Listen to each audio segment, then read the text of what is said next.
Welcome to Tipping Point Show. I'm Jimmy Evans. I have a great interview coming up here in just a minute with Pastor Mark Biltz. First of all, let me just say thank you to everyone who came to our conference last weekend. It was outstanding. The people there, you guys were so energetic and responsive and kind. And so thank you for coming. And everybody who streamed in, we hope that you enjoyed the conference also.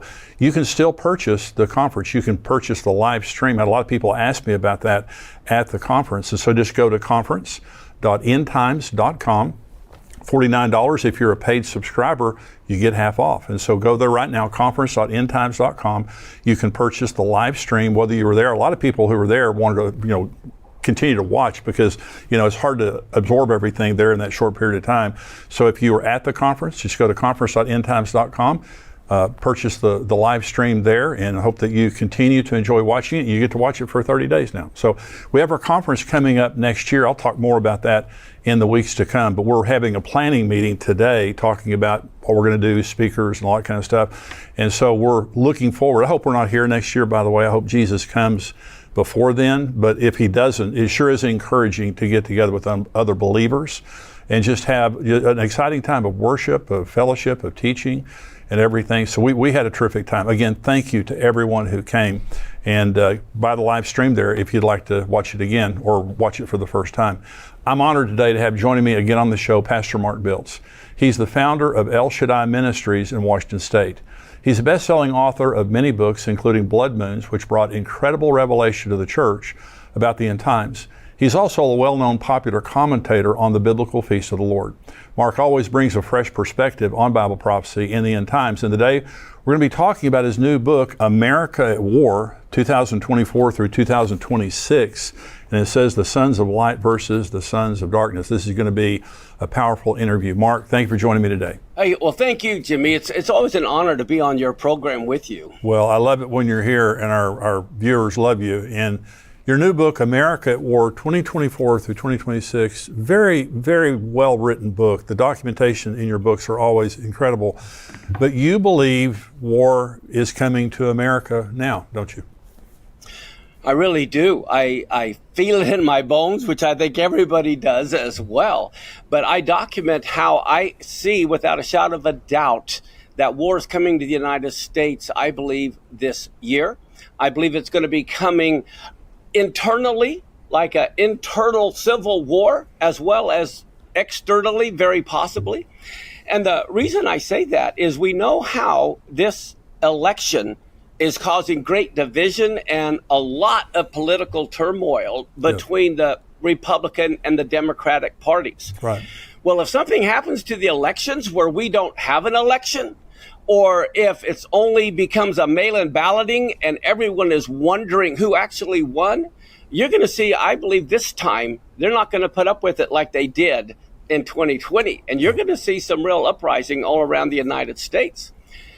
But beyond that, we also have the problem of the Israeli-Palestinian war going on that is very heated. And the people on the pro-Palestinian side are very violent, just like Hamas is. And then you also see, even among the political campaigns, the heating up of like the Haitian immigrants eating people's pets. I mean, this whole thing is driving a war, I believe, also between like the right supremacists and the illegal aliens or different things like that. We are at the peak of war internally on several different levels. You add to that with the uprising during the elections and the Israeli protests and the immigrant thing, I believe there's a good chance we're going to see suicide bombers blowing themselves up here in the United States. Our government has totally allowed too many illegal immigrants. A lot of single Chinese military age have come in. Everyone knows how bad the border has been. Yeah. And if you can imagine, during all the chaos of the elections, to having terrorist bombings blow up, we won't know where everything will be total chaos.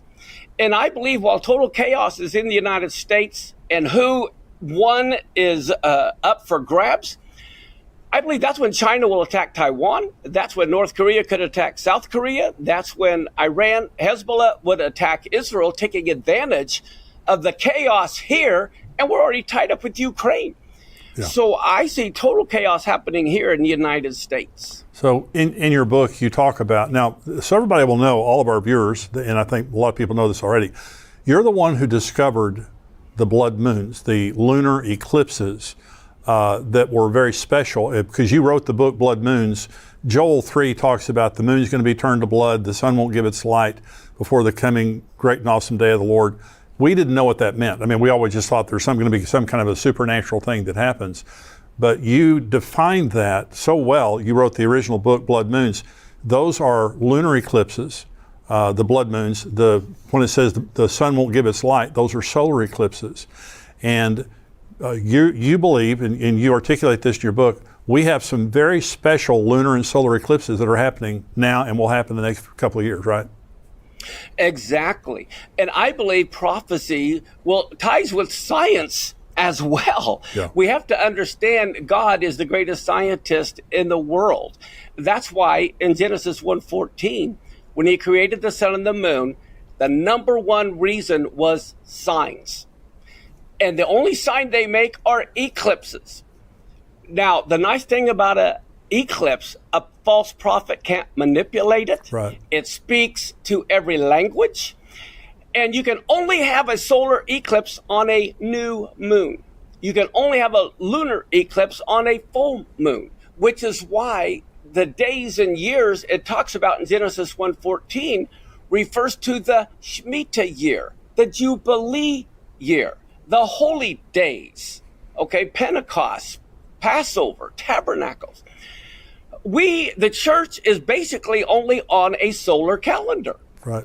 Islam is only on a lunar calendar. You have to be on God's calendar to know when he's moving. Just for example, when you and me making this phone conversation, you're in a different time zone. We have to agree if we're going to meet to do this interview. Right. Well, if you want to have an interview with God, you need to meet when he says to meet. That's exactly right. So we've got some special solar and lunar eclipses coming up, right? Yes, but to give you the scientific biblical history, I had noticed there were a tetrad of 4 blood moons coming in 2014, 2015, and I never said I knew what it meant, but I knew it meant war. That's all. And then a lot of people wrote books about it, what they thought it meant, and some of them were incorrectly quoting me. All I knew was that it meant war. And I did not figure out what they meant until just this last year. Wow. And this is what is mind-blowing. Because when I looked and I noticed there were these tetrad of 4 blood moons in 1967, and it's tied to war. That was the 6-day war. Right. And then I saw they also happened when Israel became a nation. Now, they declared themselves a nation in 48, but they didn't become a nation until 1949. Right. And then 1492, when all the Jews were kicked out of Spain. You can go back in 70 AD when the temple was destroyed. There's so many signs God puts around these historical events. So they haven't happened often. This is what I found out the 2014, 2015 meant. A lot of Christians don't understand the Shemitah cycle, the 7-year cycle, where just like we have to rest on the 7th day, the land had to rest in the 7th year. And they don't understand the Jubilee cycle. I'd make it very simple. It's simple math. If the Hebrew year is divisible by 7, it's the Shemitah year. Right. If the Hebrew year is divisible by 49, the next year is the Jubilee year. You can, in Leviticus 25, you can only proclaim the year of Jubilee on Yom Kippur. The Jubilee, the last Jubilee began on Yom Kippur of 1973, and they had the 6-day war. Wow. The Yom Kippur War. So here, the tetrad of 4 lunar eclipses in 67 was a warning of the Yom Kippur War in 73, and it was the exact first day of the year of Jubilee. Wow. And then 50 years later, 1973, 50 years is 2023. October 7th was the very last day of the 50-year Jubilee cycle, and there was a war. So this last Jubilee cycle began with a war, ended with a war, and the 2014-2015 lunar eclipses was a warning 7 years later of the October 7th war. Wow. That's incredible. So we had the eclipse last April 8th. Yes. Which was the one that went through the United States, right over the top of where I'm sitting right now, from Mexico up through Canada. 7 years before that, we had the Great American Eclipse that went from Oregon, South Carolina.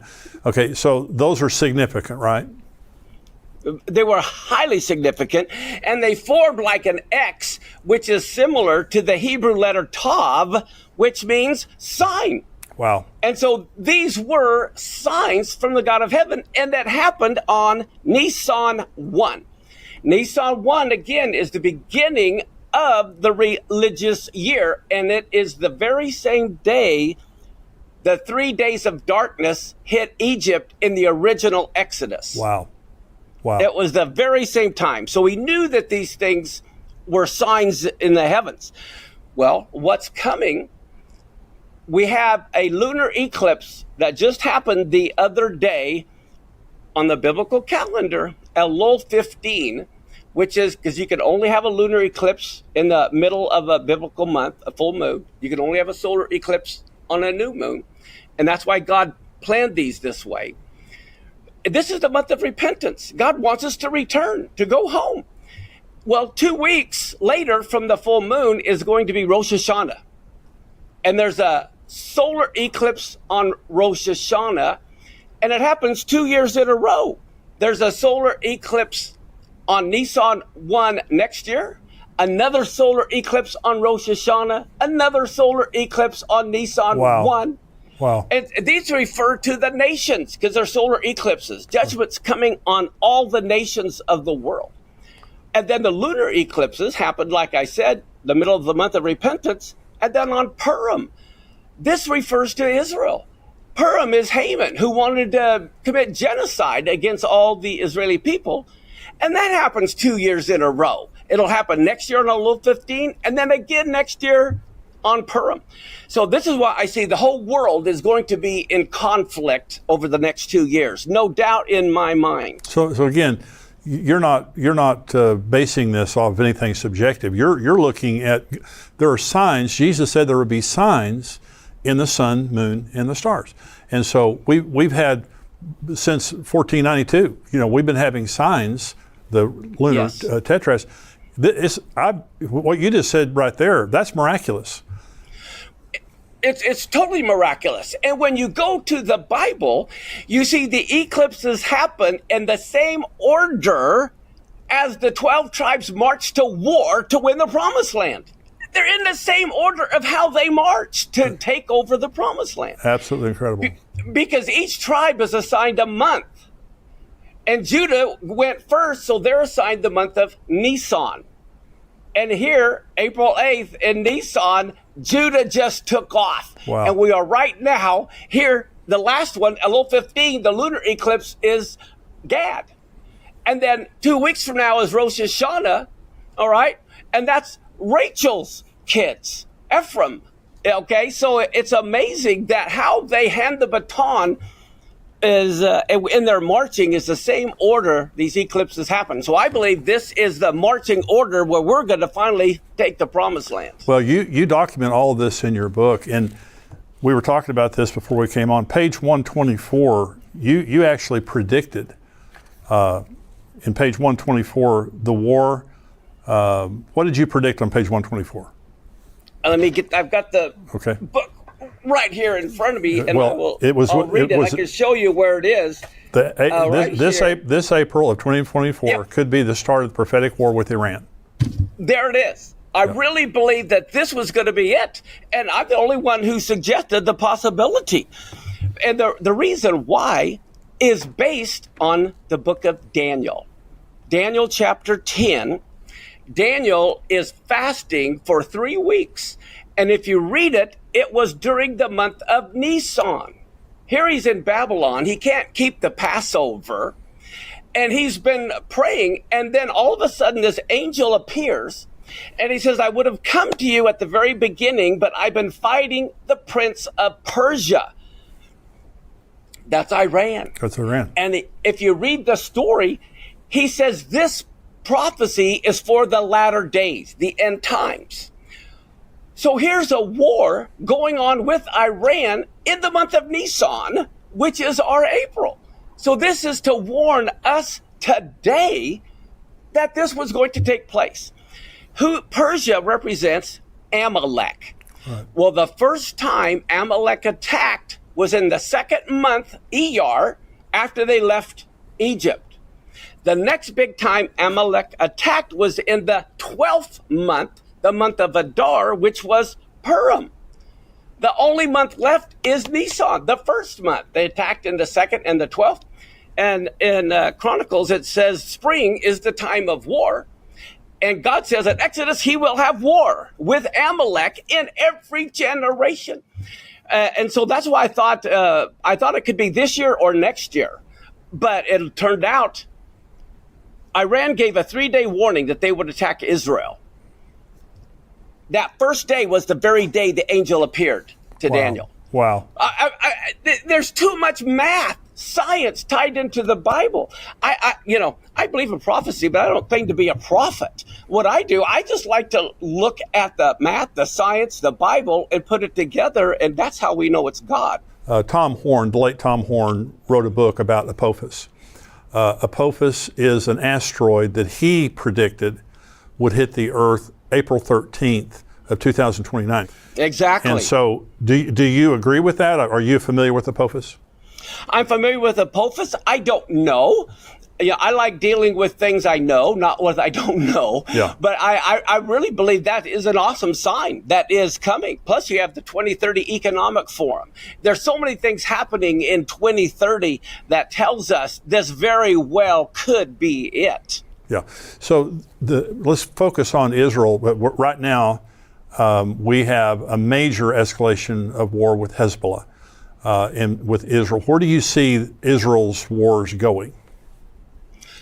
Well, what's fascinating, this battle with Hamas, and some of your listeners may not know, but Hamas means violence. Right. And when God destroyed the earth in Noah's day, twice he says it was because of violence. And when you look at all the mass shootings that are going on now, even among the schools, the violence has escalated beyond it's ever been. Yeah.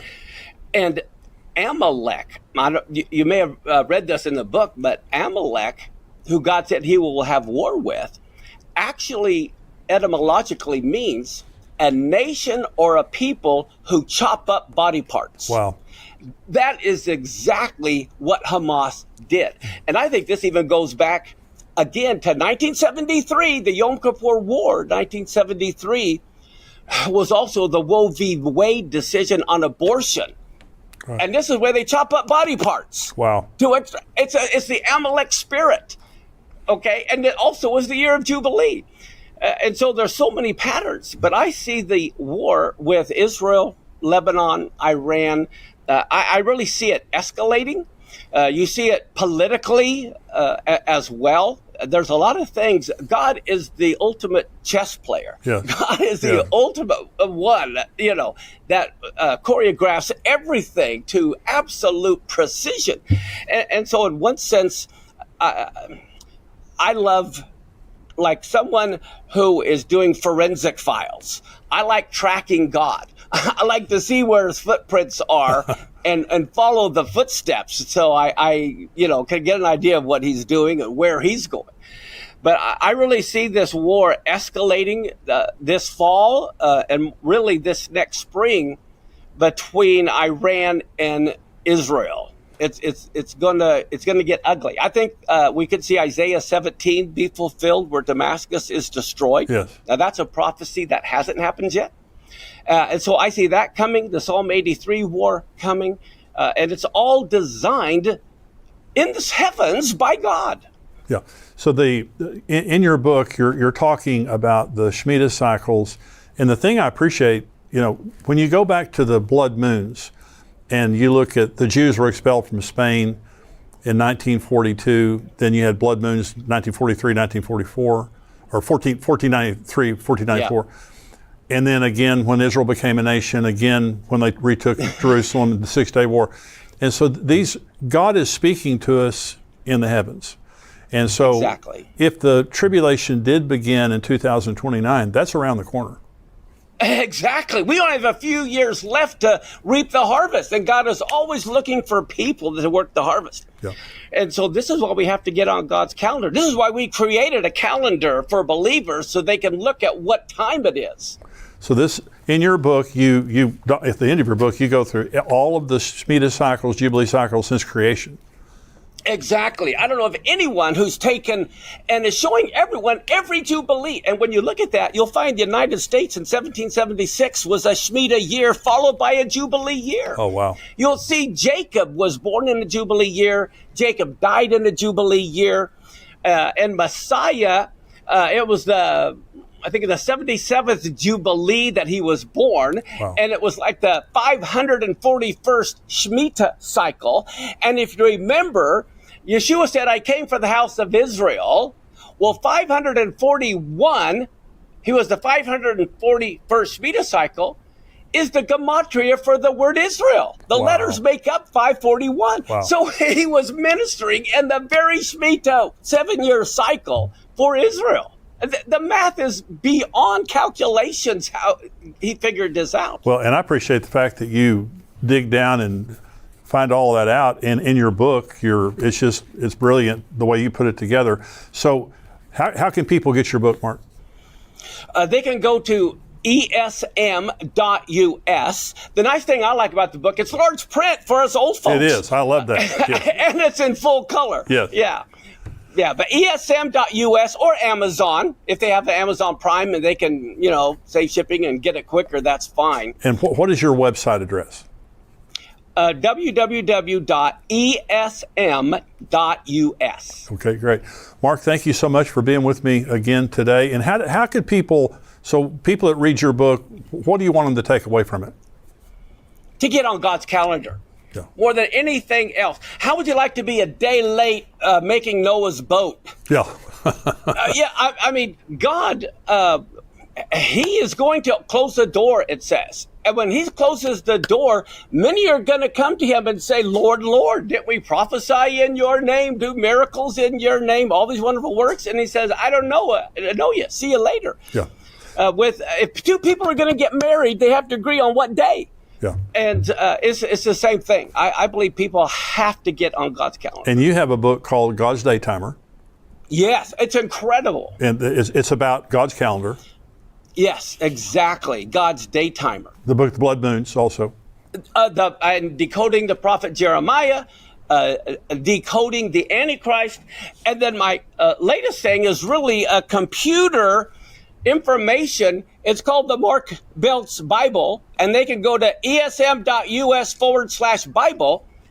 Me and I don't know if you ever heard of Danny Ben-Gigi. He is the #1 Hebrew expert in teaching Hebrew. He's a native Israeli. He and I came together, and we've just put out the entire New Testament in Hebrew with Hebrew transliteration and the corrected English, because we found a lot of Bibles have intentionally mistranslated some words. Wow. And so we wanted to make those corrections, and it's amazing. I can tell you whenever you want some of the horrible intentional mistranslations into English. Well, that's fascinating. Encourage everybody to go to your website to get your new book, America at War, 2024-2026. Mark, thank you for joining me today. Thank you, Jimmy. It's always great being with you. You bet. God bless you.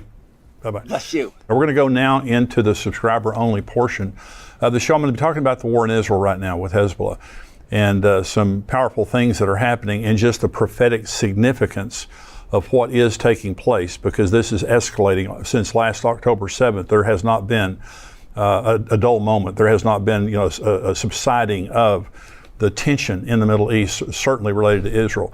So I'm going to be talking about that. If you're not a subscriber, go to endtimes.com. It's $7 a month.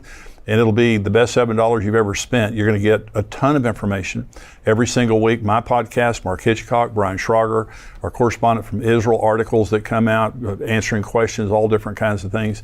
So go to endtimes.com and become a subscriber if you're not one already. We're going to go now to the subscriber-only portion.